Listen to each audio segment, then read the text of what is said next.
From a quiet ocean that felt predictable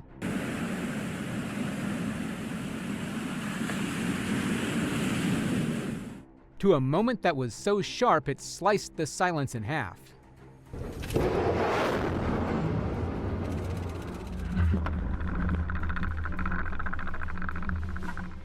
August 2025 was supposed to be just another day for the Ford Carrier Strike Group. 40 years of guarding the North Atlantic had turned the job into background noise until a single circling aircraft picked up something faint, something quiet, something that snapped the entire fleet awake. And that's where everything spiraled into the kind of chaos no one planned for.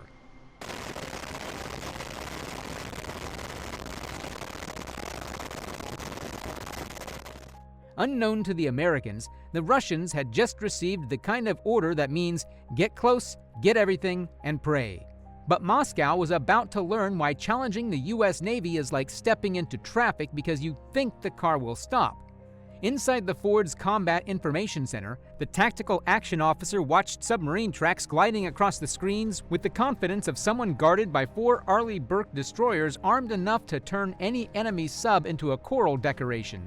172. Exercise. We have indications and warnings of an active CDC. The Russians were closing fast. At their speed, they'd hit torpedo range in 47 minutes. If they fired, their torpedoes would only need 6 minutes to close the distance.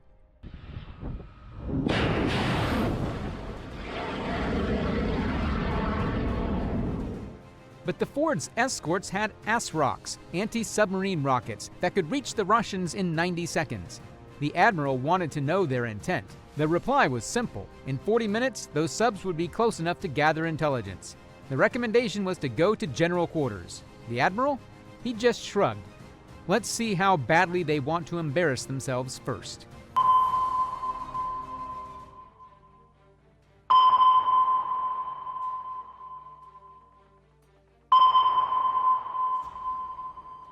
And that's when the Atlantic flipped from peaceful blue to battlefield red. Too bad for them. Within seconds, Link 16 transmitted the submarine information across every NATO asset, as if someone had hit the emergency button. A British Type 23 frigate sprinted south. 8 P-8 Poseidons launched instantly. A Virginia-class submarine that had been shadowing the Russians for days finally got permission to say hello. Not loudly, just enough to let them feel the pressure.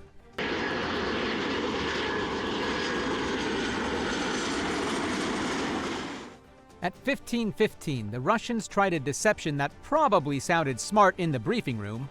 One sub went up to 200 meters, making noise. The other 2 sank deeper and tried to sneak in quietly. Classic World War II Wolfpack vibes.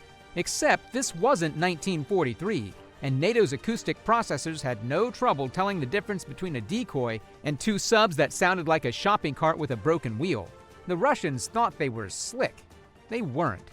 Their mission was simple: record the Ford's acoustic signature, map escort positions, capture radar patterns, and basically take notes for a possible future war. The problem was that they didn't get the memo that NATO was already sprinting toward them like a pack of Karens heading toward a manager.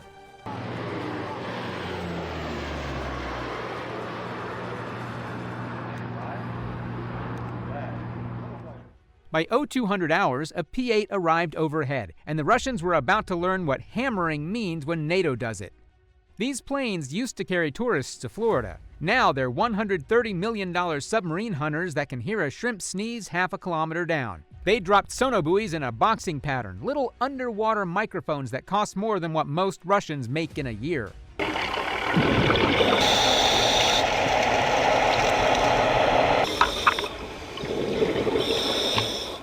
Those buoys started blasting sonar at 140 decibels, louder than a gunshot, and inside the Russian sub, it felt as if someone turned the whole boat into a giant ringing bell.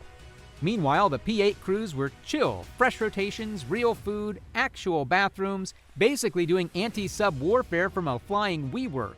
The Russians, stuck in a metal tube with the vibe of a Spirit Airlines middle seat.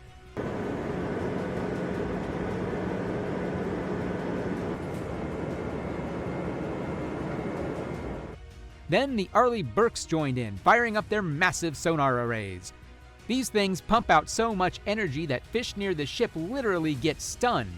The Russians weren't being hunted at this point, they were getting blasted by the ocean itself. P-8s even dove from high altitude, pretending to drop weapons. The Russians had to react every time. Emergency dive, hard rudder, blow ballast, over and over again. Imagine someone fake slapping your hands 50 times. You flinch every single time.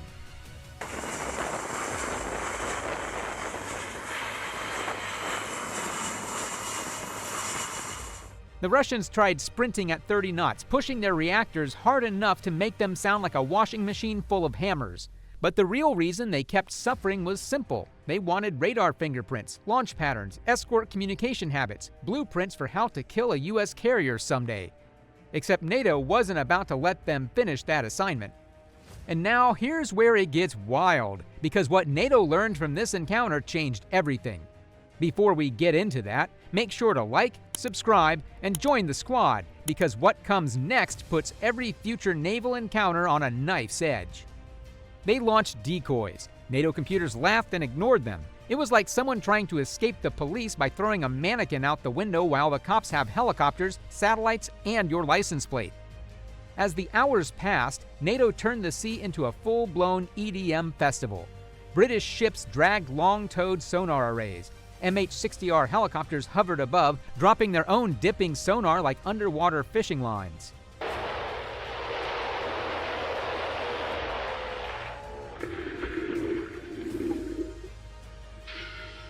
The Russians tried using thermal layers to hide, but the dipping sonar cuts right through them as if they're not even there. Coordinating all this was insane. P-8s from 20K to 25K feet, helicopters below 500 feet, horizontal separation, assigned radio channels, patrol boxes like parking spots, an airborne controller juggling multiple nations at once. Meanwhile, the Data Fusion Center in Northwood stitched everything together into a real-time 3D battlefield map that looked like a video game. Except this wasn't Fortnite, this was the real thing. Helicopters hovered right over the Russian subs and started pinging. The destroyers dragged their own arrays. The Russians soon had more sonar contacts on their screens than a Kardashian has notifications. This wasn't hunting anymore, it was humiliation. And through all of this, remember that Virginia-class submarine? It trailed the Russians perfectly for 48 hours, quiet as a ghost, recording everything. At one point, the captain sent a single ping, just a light tap, to let the Russians know he'd been there the whole time. By day 2, the P-8 crews began timing their pings to ruin the Russians' REM sleep. Ping, just as they drifted off. Ping, over and over. After 48 hours, those sailors were probably hallucinating colors that scientists haven't discovered yet.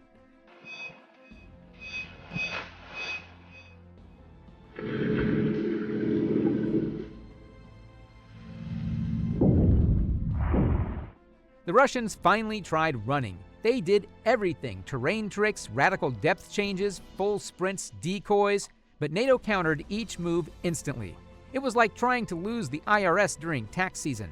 The Russians aborted the mission, pretended it was successful, and headed home. And NATO followed like bouncers escorting someone out of a club, just to make sure they actually left. During those 48 hours, NATO collected so much acoustic intelligence that they could probably identify those subs from space. Every valve, every pump, even their toilet flushes are now in NATO's database. Russia called the mission a success. Sure, just like the Titanic successfully tested ice detection. By the end, one lesson was crystal clear. You can build the fanciest submarines on Earth, but if you can't handle 2 days of democracy screaming in your ears through active sonar, maybe the deep end isn't for you.